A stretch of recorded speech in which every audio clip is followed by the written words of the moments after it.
This attack in Washington is a reminder of two terrifying truths in the United States today. The first is that political violence is no longer unimaginable. It's a recurring feature of American life. Two members of the National Guard, patrolling just yards from the White House, are now in critical condition after what appears to be an ambush. They're young men serving their country, now spending Thanksgiving in hospital beds instead of at home with their families. The second truth concerns President Trump's state of mind.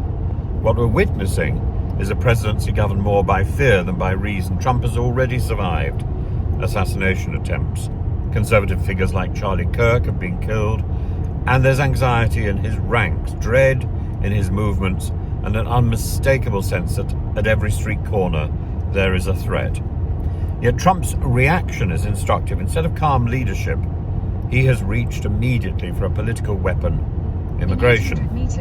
The suspect is an Afghan national who has arrived in 2021, and before investigators have identified any motive, Trump has declared this an act of terror, ordered 500 more troops onto the streets, and condemned tens of thousands of Afghan evacuees by association. This is paranoia translated into governance.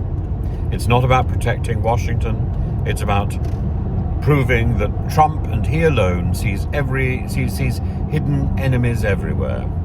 Trump, remember, deployed the National Guard to the Capitol months ago, despite legal challenges questioning whether such militarization violates constitutional limits. Sensitive questions about civil policing, emergency powers, and the separation of military and civilian authority are simply brushed aside when a fearful worldview demands an immediate display of force. There's another danger here.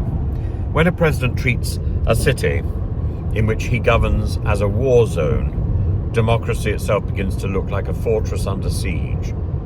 Troops in metro stations and on public squares become a normal sight.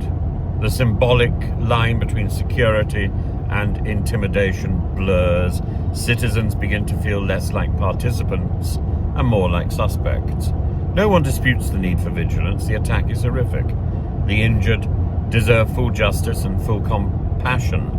But leadership is tested not only by response to violence, but by the wisdom to avoid exploiting fear.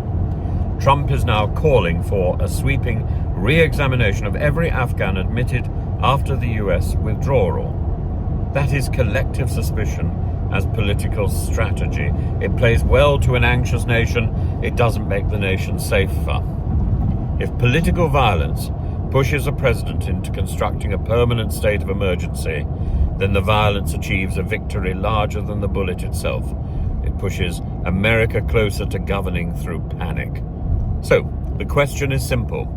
Will the United States confront the moment with courage and clarity, or will it allow fear to write the rules? If paranoia becomes policy, then the greatest threat to America may not be the man who rounded a corner near the White House, but the man who actually holds the keys to the White House, the man who is currently resident as President of the United States.